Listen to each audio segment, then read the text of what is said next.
तो हम आए दिन किस्से कहानियों में भूत, प्रेत और पिशाच के बारे में सुनते रहते हैं। लेकिन भारत के हर राज्य में कुछ खास तरह की सुपरनेचुरल एंटिटीज होती हैं जो उस राज्य के लोकल फोकलोर का हिस्सा होती हैं। जैसे बिहार में पंडुबा बाघ, कर्नाटक में नाले बाघ, महाराष्ट्र रीजन में खवीज या चकवा पाए जाते हैं।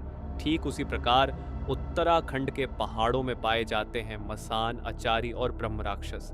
अगर आप पहाड़ों की संस्कृति से परिचित नहीं हैं और दिल्ली, आगरा जैसे मैदानी इलाकों के तौर तरीके लेकर पहाड़ों के इन दूर दराज गांवों को एक्सप्लोर करने का मन बना रहे हैं, तो हो सकता है आपका सामना उत्तराखंड की इन शक्तियों से हो जाए। और दोस्त, एक बार अगर आप इनकी चपेट में आ गए ना, तो खुद को इनसे आज़ाद करवाने के लिए आपको इन्हीं पहाड़ों में वापस आना पड़ेगा। कुछ ऐसा ही हुआ हमारे एक सब्सक्राइबर अंकुर के साथ, जो उत्तराखंड की रोड ट्रिप पर निकले थे। ये कहानी जितनी डरावनी है उतनी ही ज़्यादा सीख देने वाली भी है। उत्तराखंड के पहाड़ों में आकर आपको क्या नहीं करना है, ये आपको इस कहानी से बहुत अच्छे। फिलहाल अब आप अंकुर द्वारा भेजे गए ईमेल का स्क्रीनशॉट देख सकते हैं। अंकुर उत्तर प्रदेश के बिलसपुर शहर के रहने वाले हैं। जून 2020 में वे देहरादून आए थे एक डिफेंस एकेडमी में एडमिशन लेने के लिए। उन्हें एयरफोर्स की परीक्षा की तैयारी करनी थी और उस एकेडमी वालों ने स्टूडेंट्स के लिए हॉस्टल की सुविधा भी दी हुई थी। जब अंकुर हॉस्टल में शिफ्ट हुए तो वहां उनके 4 दोस्त बने, शिवम, कपिल, आदि और अमित। शिवम और कपिल कानपुर से थे, आदि बिहार से और अमित राजस्थान से था। शुरुआत में ये सभी जमकर पढ़ाई कर रहे थे, लेकिन समय के साथ साथ इनकी दोस्ती भी काफ़ी गहरी हो गई। कुछ महीनों बाद इनका एग्ज़ाम हुआ, लेकिन दुर्भाग्य से इनमें से किसी का भी सिलेक्शन नहीं हुआ। तब इन सब ने मिलकर फैसला किया कि अब यहाँ रहकर सिर्फ समय और पैसे दोनों बर्बाद हो रहे हैं। इसके बाद सभी अपने अपने शहर वापस लौट गए और वहीं के कॉलेज से एक सिंपल ग्रेजुएशन करने लगे। धीरे धीरे समय बीतता गया और 3 साल बाद सभी का ग्रेजुएशन भी पूरा हो गया। इस दौरान ये सभी कॉल और वीडियो कॉल के जरिए एक दूसरे से जुड़े रहे, लेकिन हैरानी की बात ये थी कि एक बार भी इनकी आपस में मुलाकात नहीं हो पाई।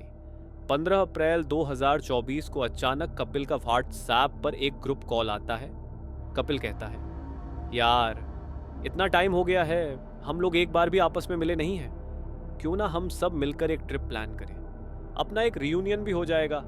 वैसे भी थोड़े समय बाद हम में से कुछ लोग मास्टर्स करने बाहर चले जाएंगे, किसी की शादी हो जाएगी और पता नहीं फिर कभी मिल भी पाएंगे या नहीं। ये बात सुनकर उन पांचों में से कोई भी मना नहीं कर पाया। आखिरकार सभी एक पर्टिकुलर लोकेशन पर एग्री हो गए और वो जगह थी उत्तराखंड का मुनस्यारी हिल स्टेशन। अब अंकुर का घर उत्तर प्रदेश के बिलसपुर शहर में था और वहां से मुनस्यारी की दूरी लगभग 375 किलोमीटर थी।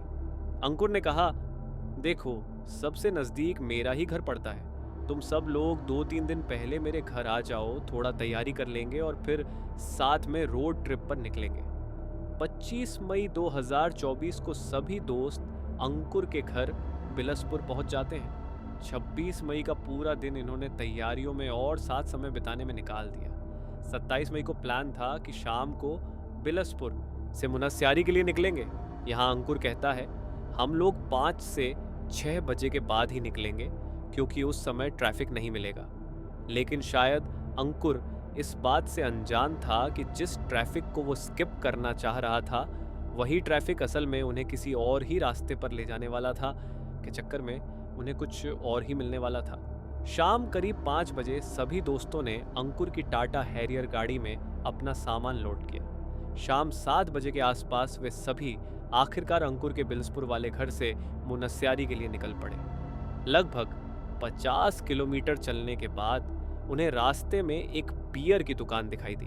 वहां रुककर उन्होंने बियर ली और खाते पीते हुए म्यूजिक चलाकर आराम से आगे बढ़ने लगे। 3 साल बाद मिले थे ये दोस्त, बातें बहुत थीं, खत्म होने का नाम ही नहीं ले रही थी। अंकुर बताता है कि बिलसपुर से करीब 90 किलोमीटर आगे चलने पर बिलसपुर और बनबसा के बीच एक जगह आती है जिसका नाम है खटीमा। अब ये खटीमा वाला इलाका लगभग 18 किलोमीटर लंबा एक पूरा जंगल का स्ट्रेच है। अंकुर धीरे धीरे अपनी गाड़ी, रात के करीब 10:30 बज चुके थे। तभी बिहार से घूमने आया आदि अंकुर के कंधे पर हाथ रखकर बोला, भाई गाड़ी रोक दे, मुझे टॉयलेट लग रहा है। अंकुर ने गाड़ी जंगल के बीचों बीच साइड में खड़ी कर दी। आदि कार से बाहर निकल गया टॉयलेट करने के लिए। यहां अंकुर मजाक में अपने दोस्तों से बोला, किसी और को भी जाना हो तो अभी जाकर आ जाओ, जाकर कर लो, वरना मैं बार बार गाड़ी नहीं रोकूंगा, और अगर बाद में रुकना पड़ा तो सबसे 200 रुपये चार्ज करूंगा टॉयलेट कराने के। इतना कहकर सभी हंसी मजाक करने लगे। हंसी मजाक के दौरान समय कैसे बीत गया किसी को पता ही नहीं चला। आदि को गए हुए लगभग 8 से 10 मिनट हो चुके थे। तभी कपिल बोला, अरे अंकुर, आदि अभी तक वापस नहीं आया, इतना देर तक कौन टॉयलेट करता है? इस पर अमित बोला, साले ने बियर पी रखी है, कहीं ऐसा ना हो कि रोड के किनारे ही सो गया हो। इतना कहकर अमित गाड़ी से बाहर निकलता है और भाई साहब, जैसे ही उसकी नजर आदि पर पड़ती है उसके कदम वहीं रुक जाते हैं। आदि वहीं खड़ा था जहां वह टॉयलेट करने के लिए रुका था और एकटक जंगल की तरफ देख रहा था। अमित ने आवाज लगाई, अरे आदि, कितनी देर तक पेशाब करेगा, आ जा गाड़ी में।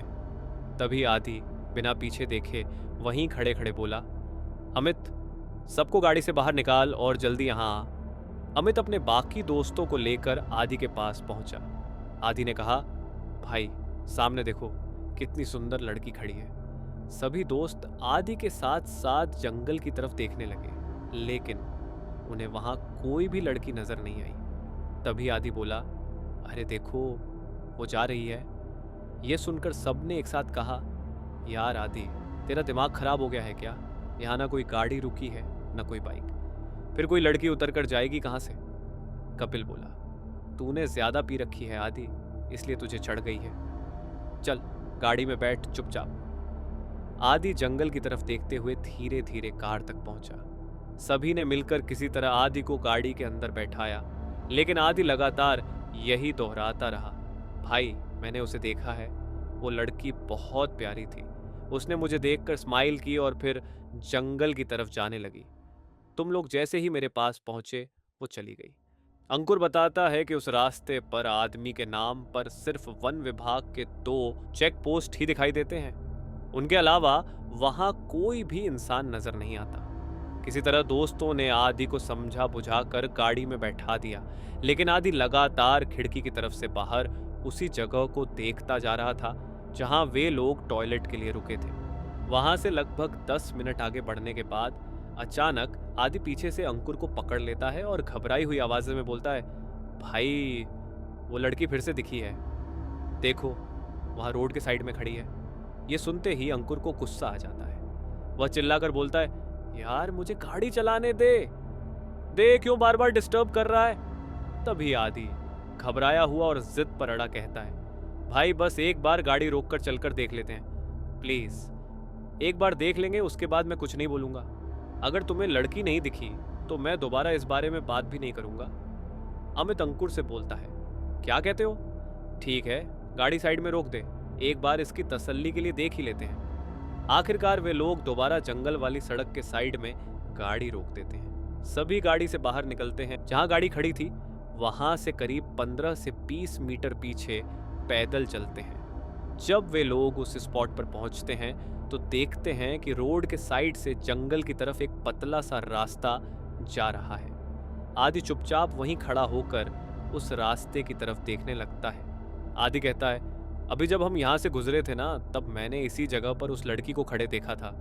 ये सुनकर उसके सारे दोस्त गुस्से में आदि की तरफ देखने लगते हैं। फिर आदि बोलता है, यार ये रास्ता थोड़ा सा अंदर की तरफ जाता है, बस थोड़ा सा अंदर चलकर देख लेते हैं। समूह में सबसे बड़ा अमित कहता है, ठीक है यार, इसकी तसल्ली के लिए एक बार अंदर चलकर देख लेते हैं। और फिर आदि सबसे आगे बढ़ने लगता है। आदि बोला, वो लड़की अंदर ही गई है, चलो तुम लोग मेरे साथ। सभी दोस्त आदि को लेकर उस पतले रास्ते पर आगे बढ़ने लगे। करीब 50 मीटर जंगल के अंदर चलने के बाद उन्हें कोई लड़की तो दिखाई नहीं दी, लेकिन तभी उनकी नजर एक पेड़ के नीचे बने छोटे से घर जैसी संरचना पर पड़ी। उस घर के चारों तरफ घास काफी ज्यादा उगी हुई थी। सभी लोग चलकर उस घर के पास पहुंचे।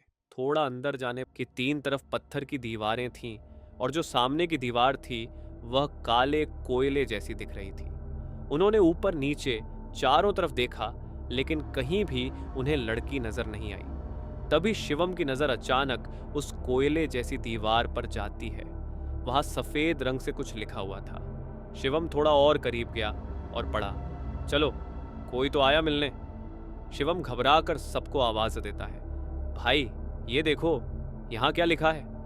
जैसे ही सबने वो लाइन पढ़ी, आदिल लगातार चिल्लाने लगा, यार पहले उस लड़की से तो मिल लेते हैं, उस लड़की से तो मिल लेते हैं। आखिरकार दोस्तों ने आदि को डांटते हुए जबरदस्ती गाड़ी की तरफ वापस ले जाना शुरू किया और जिस समय सभी लोग गाड़ी में वापस बैठे उस वक्त रात के 10:45 हो चुके थे। वहां से आगे उन्हें अभी भी करीब 64 किलोमीटर की ड्राइव करनी थी। उसके बाद वे लोग सीधे नौला पानी होते हुए मुनस्यारी की तरफ बढ़ते हैं। यहाँ से उन्हें अभी भी करीब 235 किलोमीटर का सफर तय करना था। अब जो दीवार पर लिखा हुआ था उसके बारे में मैं थोड़ा रिसर्च करने लगा। मेरा सवाल यही था कि क्या ऐसी आत्माएं कुछ लिख सकती हैं? कई फोरम्स पढ़ने के बाद पता चला कि हाँ, ऐसा संभव माना जाता है। अगर किसी आत्मा ने किसी इंसान को पजेस कर लिया हो तो वह उसी के जरिए अपने शब्द लिखवा सकती है। लेकिन उस समय इन पांचों में से किसी के भी दिमाग में यह बात नहीं थी। उधर वे लोग नौला पानी पहुंच चुके थे। तभी अंकुर को शक होता है कि कहीं गाड़ी का क्लच प्लेट ज्यादा गर्म तो नहीं हो गया। अंकुर कहता है, ठीक है गाड़ी रोकते हैं, 10 मिनट खड़ी रहने देते हैं।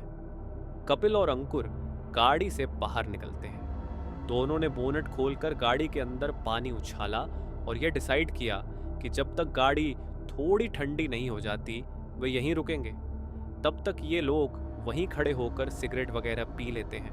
उस चढ़ाई वाले रीजन में करीब 20 से 25 मिनट तक गाड़ी के ठंडी होने का इंतजार किया जाता है। फिर जब आगे बढ़ने की बारी आती है तो कपिल अंकुर से कहता है, यार अंकुर तू ही गाड़ी चला ले, मुझे ऐसे पहाड़ी रास्तों पर गाड़ी चलाने की आदत नहीं है। अभी मुझसे गाड़ी ठीक से संभल नहीं रही, कहीं ऐसा ना हो कि क्लच जल जाए और हम जंगल के बीचों बीच फंस जाएं। कहता है ठीक है। इसके बाद अंकुर ड्राइवर सीट पर आ जाता है। उस पॉइंट से मुश्किल से 2 किलोमीटर ही आगे बढ़े होंगे कि अचानक गाड़ी फिर से बंद हो जाती है और इस बार हालात और भी खराब थे। अंकुर ने कितनी भी कोशिश की लेकिन गाड़ी स्टार्ट ही नहीं हुई। शिवम घबरा कर बोलता है, यार हम कहाँ फंस गए हैं, इस वक्त इस रोड पर हमारे अलावा कोई है भी नहीं। तब अंकुर कहता है, ठीक है गूगल से किसी मैकेनिक का नंबर निकालते हैं। अंकुर गूगल पर नियर बाय मैकेनिक सर्च करता है। 3-4 मैकेनिकों के नंबर सामने आते हैं। अंकुर एक एक करके सबको कॉल करता है। 2 लोगों ने फ़ोन ही नहीं उठाया और जो तीसरा मैकेनिक था वह बोलता है, मैं कल सुबह 10 बजे से पहले नहीं आ पाऊंगा। जो मैकेनिक था जिस अंकुर ने कॉल किया था उसका घर बिल्कुल नज़दीक इस साइन की लोकेशन से था। वो बोलता है, भैया एक काम करो, अभी 2 बज रहे हैं, मैं सुबह 5 बजे आपके पास पहुंच जाऊंगा। आप मुझे कार की फोटो और लोकेशन भेज दो और अंदर ब्लोअर चलाकर शांत बैठे रहो। उसने 2-3 बार कहा कि गाड़ी का कांच बिल्कुल बंद रखना, आसपास से गुजरे कोई हाथ लगाए, कोई शोर करे, किसी की आवाज़ आए, इवन आपकी दोस्त की आवाज़ भी सुनाई दे तो गाड़ी से बाहर मत निकलना, चाहे कुछ भी हो जाए। फोन पर मैकेनिक की ये बात सुनते ही अंकुर के अंदर एकदम डर बैठ गया। उसके दिमाग में आदि और बाकी दोस्तों को लेकर कई डरावनी बातें चलने लगी। अंकुर ने शिवम को पास बुलाया और बोला, यार आदि को बीच की सीट पर बैठा दो। बीच वाले सीट पर आदि बैठा था और दोनों साथ, बाकी दोस्त ड्राइवर सीट पर मैं, अंकुर और बाजू वाली सीट पर शिवम। ये सब लोग गाड़ी के कांच बंद करके अंदर ही आराम करने लगे। अंदर बैठे बैठे ये लोग बातें करने लगे। अंकुर सोच रहा था, यार पता नहीं किसने मुझे देखा और ये सब हमारे साथ हो रहा है। सभी बहुत ज्यादा पैनिक कर रहे थे और अंकुर ने सबको ये सच बता दिया। अमित इनमें सबसे बड़ा था। अमित बोलता है, इतना लोड क्यों ले रहे हो, 3 घंटे हैं, गाने बजाने चलाओ, मस्ती करो और बातें करो। हम तो ट्रिप पे एंजॉय करने आए हैं और ये सारी चीजें याद रहेंगी। तब इनके अंदर का माहौल थोड़ा हल्का हो गया। ये गाना बजाकर बातें करने लगे। आधे घंटे बाद जब घड़ी में 2:30 तब उन्होंने देखा कि सामने से एक कार आ रही है। उनकी तरफ जो अभी तक हल्का माहौल था एकदम गंभीर हो गया। अंकुर बोलता है, यार गाना बंद कर, कोई आ रहा है। धीरे धीरे वह कार उनके बिल्कुल करीब आकर रुकी। उनकी गाड़ी का कांच अभी भी ऊपर चढ़ा हुआ था। कार में ड्राइवर सीट पर एक अंकल और उनके बाजू में एक आंटी बैठी हुई थी। अंकल ने अपने गाड़ी का कांच नीचे किया। उनकी उम्र 60 से 65 साल के आसपास थी। उन्होंने पूछा, यहाँ पर क्या कर रहे हो? कपिल बोला, अंकुर, गाड़ी का कांच नीचे मत करना। अंकुर ने अंकल को कोई भी जवाब नहीं दिया। वह सामने की तरफ चुपचाप देख रहा था और आई कांटेक्ट भी अवॉइड कर रहा था। वहां पर खड़े होकर अंकल ने 2-3 बार हॉर्न बजाया। तब अमित बोला, यार मुझे लग रहा है ये कोई गांव वाली है, हमें उनसे बात करनी चाहिए। पर अंकुर सबकी तरफ देखता है। तो कपिल ने बोला, ठीक है, एक बार कांच थोड़ा सा नीचे करके बात कर ले। अंकुर ने अपना कांच नीचे किया। तब अंकल बोले, यहाँ पर क्या कर रहे हो? अंकुर ने उन्हें सारी बात बता दी कि उनकी गाड़ी खराब हो गई है और मैकेनिक का इंतजार कर रहे हैं जो सुबह 5 बजे आएगा। तब अंकल बोले, गाड़ी का कांच ऊपर कर लो और छुप छुप कर गाड़ी के अंदर ही रहो। बाहर जंगली जानवरों का खतरा है और उसके साथ अन्य चीजें भी हैं, तो तुम लोग कुछ भी हो जाए गाड़ी से बाहर मत निकलो। अंकल उन्हें चेतावनी देने आए थे। उत्तराखंड में अगर ऐसे नेगेटिव एनर्जी होते हैं तो उससे ज्यादा यहाँ पर देवता भी होते हैं। वे किसी भी रूप में आकर आपको चेतावनी देंगे या फिर मुसीबत से बचाएंगे। ये उत्तराखंड में बहुत आम बात है। गाड़ी का कांच ऊपर चढ़ा दिया गया और 2-3 बार चेतावनी दी गई कि कुछ भी हो जाए बाहर मत निकलो। ये कहकर अंकल वहां से आगे बढ़ गए। अभी इस समय कपिल और शिवम को नींद आ रही थी, तो ये लोग ऐसे हालत में थे कि आधे जागे और आधे सोए हुए थे। सो रहे थे, पर अमित, आदि और अंकुर ये तीनों पूरी तरह जगे हुए थे। अंकल के जाने के 15 मिनट बाद आदि बोला, यार मुझे ना बहुत सफोकेशन हो रही है, गाड़ी का कांच ऐसे ही चढ़ा हुआ था, मुझे बाहर जाना है। जैसे ही आदि ने यह लाइन बोली, उनके 2 दोस्त जो सो रहे थे, कपिल और शिवम, उनकी नींद टूट गई। कपिल बोला, क्या बोला तूने?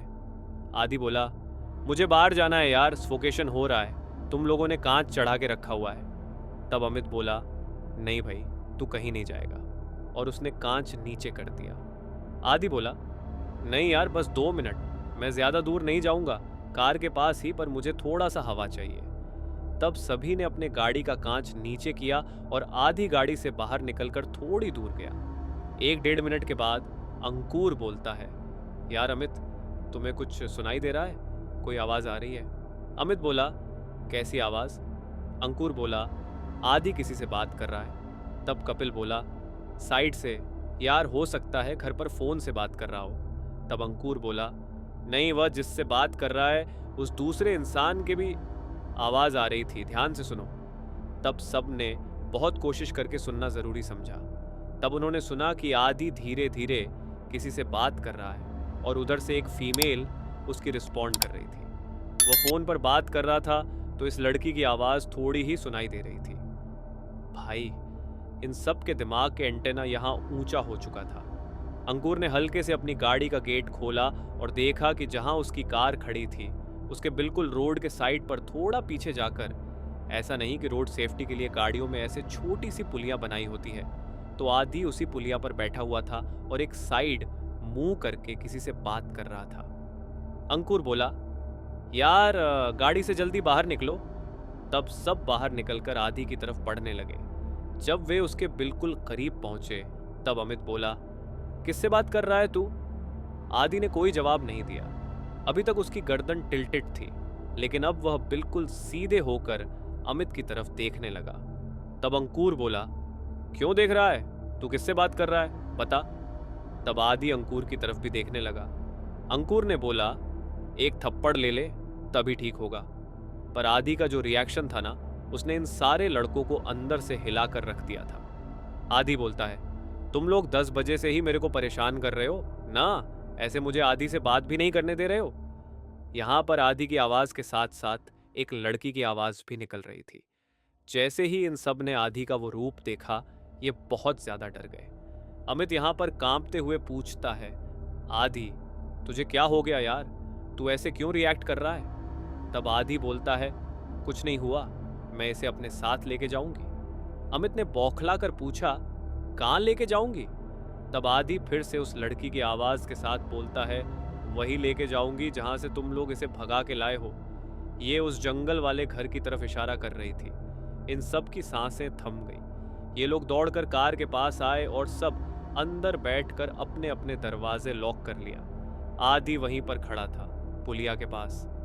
थोड़ी देर के बाद आदि कार के पीछे गया और इन लोगों ने देखा कि आदि कार को पुश करके खाई की तरफ धकेलने की कोशिश कर रहा है। पता नहीं उसके अंदर इतनी पावर कहां से आ गई। वह लिटरली कार को हिला पा रहा था। ये अपना पूरा जोर लगा रहा था और अंदर से बहुत अजीब तरीके की आवाजें निकल रही थी। अमित घबरा कर बोला, यार ऐसे तो हम सब कार के साथ नीचे खाई में गिर जाएंगे। ये कहकर वह अंकुर को लेकर बाहर निकलता है और जाकर पीछे से आदि को जोरदार थप्पड़ मार देता है। क्या नौटंकी कर रखी है तूने? तब आदि बोलता है, मेरे को मारे ना, तुम में से कोई भी नहीं बचेगा। ये बोलकर आदि बहुत जोर जोर से हंसने लगा। अब शिवम और कपिल भी कार से बाहर निकल आते हैं। कपिल अंकुर से बोलता है, यार अंकुर, एक चीज नोटिस की तूने? आदि यहीं खड़े होकर कार को खाई की तरफ धकेल रहा है, लेकिन कार के अंदर नहीं आ रहा। अंकुर के दिमाग में अचानक एक बात स्ट्राइक करती है। कार के डैशबोर्ड पर बजरंगबली की एक छोटी सी मूर्ति लगी हुई थी। अंकुर और अमित तुरंत कार के पास जाते हैं और जैसे तैसे करके डैशबोर्ड से वह मूर्ति निकाल लेते हैं। उन्होंने उस मूर्ति को एक गमछे में बांधकर माला जैसा बना लिया। अंकुर धीरे धीरे वह गमछे वाली माला लेकर आता है और उसे आदि के गले में डाल देता है। जैसे ही वह गमछा आदि के ऊपर पड़ा, आदि बुरी तरह छटपटाने लगा। थोड़ी देर छटपटाते हुए वह जोर जोर से चिल्लाने लगा, मैं नहीं छोड़ूंगी तुम लोगों को, मैं नहीं छोड़ूंगी। और ये बोलते बोलते आदि वहीं बेहोश हो जाता है। इन लोगों ने आदि को उठाकर कार के अंदर डाला और फिर रात भर भजन बजाकर बैठे रहे। सुबह 5:30 बजे मैकेनिक उनके पास पहुंचा। जितनी देर मैकेनिक ने उनकी कार ठीक की, उन्होंने सारी घटनाएं उससे शेयर की। मैकेनिक बोला, यहाँ पास में एक मंदिर है, आप लोग तुरंत पहले उस मंदिर पर जाइए। ये लोग कार लेकर पिठोरागढ़ से 4 किलोमीटर पहले स्थित एक सिद्धेश्वर हनुमान मंदिर पहुंचे। हनुमान जी के मंदिर में पुजारी जी बैठे हुए थे। उन्होंने आदि पर अपने मंत्र उरंत पढ़े और मंदिर में पानी का छिड़काव किया जो जल चढ़ाया जाता है। इसके बाद उन्होंने वह पानी आदि को पिलाया। तब आदि सामान्य हो गया। फिर पुजारी जी ने कहा, आदि यहाँ ठीक हो गया है, पर वह लड़की की आत्मा अभी भी उसके साथ है। वह मंदिर के बाहर खड़े होकर तुम्हारा इंतजार कर रही है। उन्होंने आगे कहा, उसकी एक वस्तु तुम लोगों के पास रह गई है, जल्दी वापस उसी जगह जाओ और उसे वहीं रख कर आ जाओ। अमित ने पूछा, कौन सी वस्तु पंडित जी? तब पंडित जी ने आदि के पैर की ओर इशारा करते हुए कहा, लड़की का मंगल सूत्र आदि के जूते में फंसा हुआ है। जब तक यह मंगल सूत्र तुम लोग वहीं वापस नहीं कर दोगे, तब तक यह तुम्हारे पीछे पड़ा रहेगा। भाई साहब, इन सब के रोंगटे खड़े हो गए। जो जंगल के अंदर जाकर घर जैसा स्ट्रक्चर बना हुआ था, वे लोग वहीं दोबारा गए। वहां उन्होंने हाथ जोड़कर माफी मांगी, हमसे गलती हो गई। फिर आदि के पैर से वह मंगल सूत्र निकालकर वहीं रख दिया गया। पंडित जी ने बताया, वह औरत वहीं रहती थी।